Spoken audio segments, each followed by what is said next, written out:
Hello, everybody, and welcome to another one in our series, Breaking Down Barriers. My name is Chris Igwe, and I am taking you through, on this occasion, something slightly different, but essentially around my book, Breaking Down Barriers, my journey from a small African village to the world stage.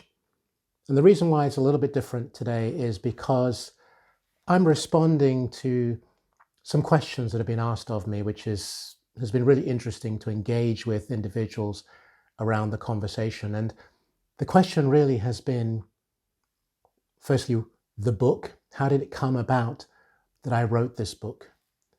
And there are people who've asked me because they are thinking about their own books, or they are writing their own books. They're already in the midst of it. So once again, this book is going to be the basis of our conversation today. Breaking Down Barriers, my journey from a small African village to the world stage. And one of the key questions that has been asked of me on many occasions, well, there are two actually, there's two main ones. One is how long it took me to write the book. And secondly, what inspired me to write the book. Because people are trying to find their own way to navigate through what is essentially a plethora of books out there. There are a multitude of books. You have no idea the number of books that are published every single day. Some topics, of course, are more topical, literally. It's about today, what people are seeing, hearing, experiencing. But the other part is the fact that people, this statement or this comment that we all have a book within us. We all have a book within us. I don't know how many times I've heard that expression, and I've been to seminars all over the world. To give you some ideas, I've had the privilege of rubbing shoulders with and being in seminars. And if you're in the personal development space, you'll know some of these names. Maybe others are not so familiar to you, but the likes of Bob Proctor, the late Bob Proctor, an absolute guru on the mind, a Canadian, great, wonderful man, coached and mentored me in different ways. Laurel Langmeyer, who's perhaps a little less well known, but I followed a lot of her programs and series that she did.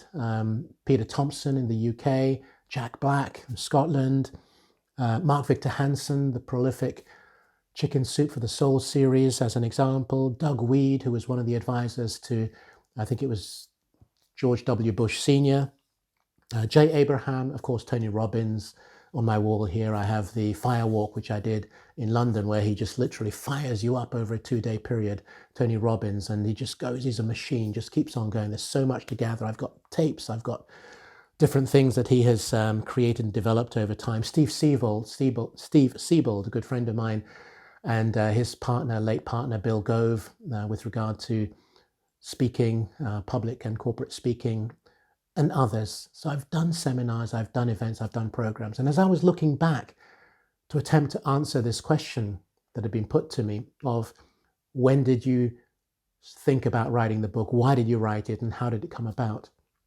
And I give you those not to overly impress you, because there are many others who I've not necessarily been to their programs, or they've been invited as a keynote, or they've done a 1 hour or 1.5 hour within the seminars of these individuals that I've been to.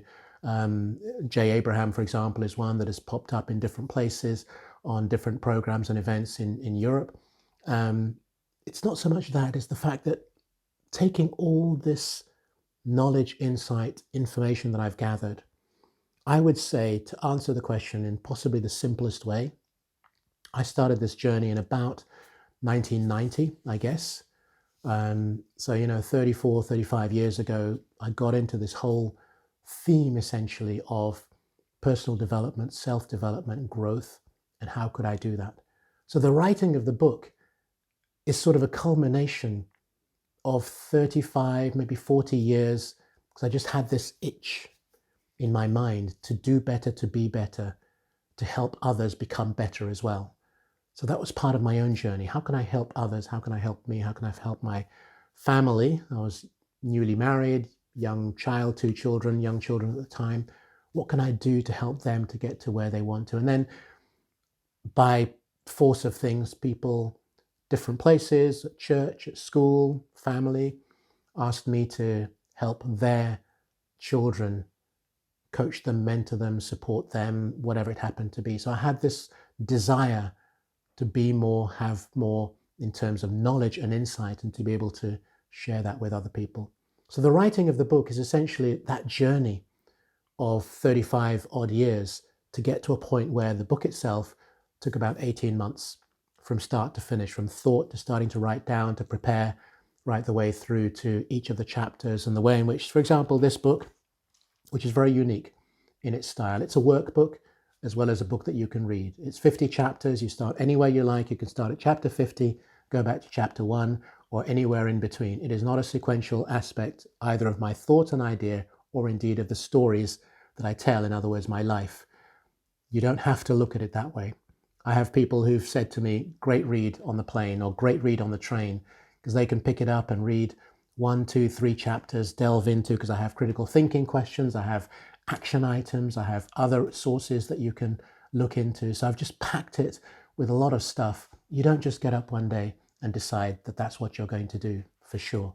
If you do that, then you're into this, because that's the other area in the world we live in. There are those who say, write a book in 60 or 90 days. I don't believe that that can be done properly. Can it be done in the physical sense? Yes. But then I want to leave you with a thought, little talked about, but when I've done my own research and due diligence and everything else about writing my own book, which is what you should do to answer some key questions I'll come on to in a minute. Do you know that on average, about 250 books are sold? So if you write a book tomorrow, you may only sell 200, 250 books, of which a certain number of those, in other words, you'd like to get the revenue, well, the royalties on that, which, by the way, is not going to make you rich unless you're into the millions of dollars. That's a whole different thing, millions of books sold. But on average, 200, 250 books are sold. So that means that some people sell next to zero. And then, of course, there are those who sell way more. So you ask yourself, before you get out of bed and think you're going to go through all this pain of writing a book, do I want to end up with only 250 books? And if you do, that's okay. That's not a criticism. That's just be aware. The other aspect then is, are you going to go self-published, or are you going to go with publishers? I've done both. Publishers, I went with 5 amazing women. We did a book, Secrets of Working Across 5 Continents, 3 years of hard work, but we loved it. We learned so much from each other. Different ladies, one from Germany, 2 from Turkey, 1 from Guatemala, 1 from Russia, and myself. And we put the whole thing together, and it was just an exciting adventure for us. And we went published. And then I have gone self-published for this one, for different reasons. Debate, whichever way you like. These are the kind of things you just have to think about. Where are you positioning your desire? But here's the key question that you have to ask yourself if you're going to write a book. If this idea that we all have a book within us and you want to write a book, great. Are you writing the book just for the fact that you want to sell the books and make a lot of money out of it, which of course is noble, and that's okay? Or are you writing it because you want it to serve as something else? Not necessarily a business card. That's not what I'm talking about. People talk about that as well. They say, oh, it's your business card. Well, try handing this to someone, especially in today's world where you come up. I still have business cards because I love business cards. I love the physical handing of it, and I can make notes on the back and so on. But I know a lot of people that have their QR codes. I know a lot of people that have their digital cards, and they'll say, yeah, give me your phone and you'll airdrop it if you've got an Apple. I don't have an Apple. Whatever you happen. So there are digital forms that people go to. They don't want to. This is not a business card. This is not a calling card. It is something that is going to serve you for something else. What is that something else? Is it for speaking, getting on the corporate circuit? Is it for getting into businesses and companies to be a trainer? I'm a trainer. I run seminars, amongst the many different things that I do. I run trainings. Is it to coach? I coach. Is it to mentor? I mentor. There are different things, but what is it that as part of your constellation of your business plan and your view of yourself, will a book like this serve? That's one aspect. The other aspect, of course, is why are you writing the book? Now, maybe it is you want to write it because you want to lead seminars, you want to coach in corporations. Maybe you just want it to be a coffee table book, a legacy for your family. If that's what you're doing, that is okay. This is not about judgment. This is just about thoughts and ideas that you can wrestle with before you get to the point of me taking 35 years or so and then writing a book. And by the way, when I wrote the book, I had already an arsenal of books. There are books behind me. There's a bookshelf there. I've got bookshelves in another room. I have books and books and books. I've read some of the most incredible books. Dale Carnegie, How to Win Friends and Influence People. Harvey Mackay, How to Swim with Sharks and Not Get Eaten Alive. One of my favorites, less well known, Mark McCormick. Mark McCormick's book is What They Don't Teach You at Harvard Business School. The title is phenomenal already, and the content, brilliant. Mark McCarthy. Stephen Covey, The 7 Habits. Mark Victor Hansen, Chicken Soup for the Soul. I've read books and books and books. I've assimilated and gathered this knowledge, put it up here and wanted to practice it. And by practicing it, how could I then put it into this, which is the subtitle here, is the journey from a small African village to the world stage. That's where I came from, an unknown village in the heart of Nigeria. And yet I am literally on the world stage. I've spoken in different parts of the world, from Shanghai to Los Angeles, from Copenhagen to Lisbon, and everywhere in between. But that may not be for you. It's not your stage. You don't want to be on stage. And my point is, I was already on stage before I wrote the book. But maybe you want to write the book to get on stage. That's a different story. So what is it that you want to do? What is it that you want to achieve through the process? So on the one hand, why do you want to write the book? Write the book, really important. Understand that, figure it out, get underneath it, and then you start the writing process.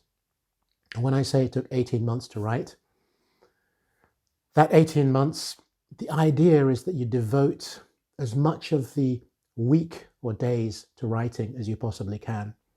So if you go back to that scenario of 90 days or 60 days to write a book, you've got to be pretty much put everything aside and just write for 60 or 90 days. Are you prepared to do that? Have you got the time to do that? Will you have the energy? Will you get that writer's block? So I don't know. Those are some of the things that you'll have to grapple with. Because you see, at the end of the day, writing a book is a process. It's a journey. It's a journey through which you will grow. You will discover things about yourself. When I was writing this, and I was sharing it, by the way, with a coach friend of mine, he was not only learning stuff about me he never knew, but I was able then to, through the questions, ask myself even deeper, how does that relate to what I'm trying to say? Does it make sense? Does it not make sense? Is this the right place for it? Should it be somewhere else? There's a whole process you go through. It's not just you sit down and you write it and that's the end of the day and it's done. No.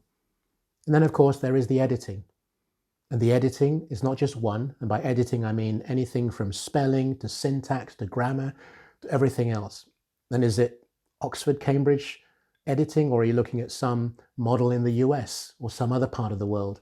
What kind of editing do you want? What kind of skill set do you want? Who can do that?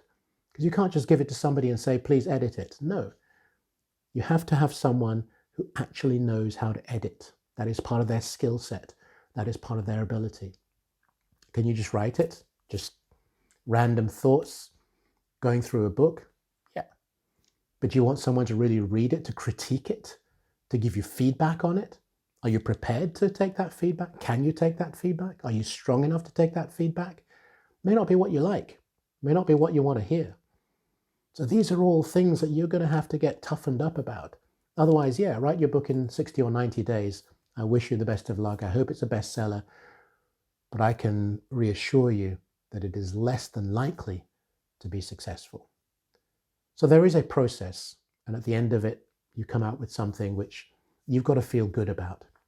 You've got to feel appreciative of. And I've had the most amazing comments, feedbacks, and testimonials in this book. In fact, I have testimonials in here already because I asked for testimonials beforehand of those who I'd shared the book with and had them review it and give me their feedback. And those are all encouraging. Those are all wonderful, but that's the icing on the cake. The real hard graft, the hard work, is not seen. That's the bit behind the scenes.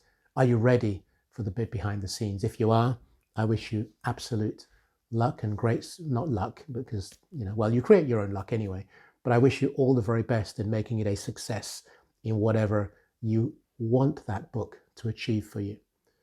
So do we all have a book within us? I guess the answer is yes. Is it a book that others will want to read? I don't know, which is one of the reasons when people, and I was going to these seminars, as I mentioned before, and people were saying, oh, you've got a book in you, Chris, you've got a book in you. And I was thinking, well, I'm not a celebrity author. I'm not someone who is known. I'm known in my industry, I'm known in my sector, I'm known in different areas, but I'm not a celebrity speaker or writer or anything of that nature. I'm not in movies yet. Although people, by the way, have said that I should turn this into a book, but into a movie, which is a whole interesting story in itself. But that's a different story for another day. So how will that look in the future? For me, the satisfaction is that this is a book that anybody can pick up, anybody can read, any time of day, beginning, end. And as some people have said, especially with the critical thinking questions, which is why I say it's a workbook, it's been written in a very unique style. If I come back in 5 years' time, will my thoughts around the action items and the critical thinking questions be the same? And they've answered it themselves. They've said, no, I imagine that in 5 years' time, because of this, this, and this in my life, in my circumstances, my family, my whatever, that will change. Well, that's what I want.